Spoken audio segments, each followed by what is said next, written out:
Welcome to the Learning Pines YouTube. We hope this video helps.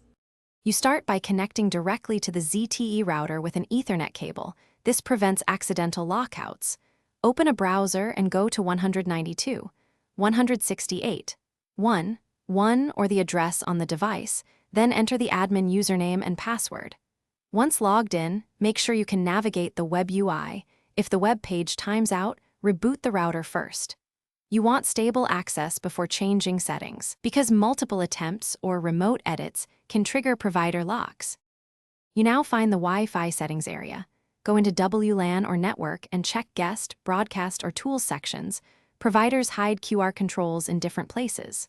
Once there, look specifically for labels like Wi-Fi QR code, guest QR, or a combined WPS/QR feature. These are the items to disable. If the interface shows a simplified view, enable advanced mode. Doing so reveals the toggle. Make the change now to stop device scanning and QR generation.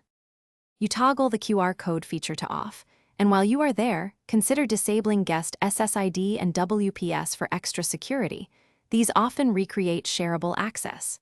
Save settings and allow the router to reboot so changes fully apply.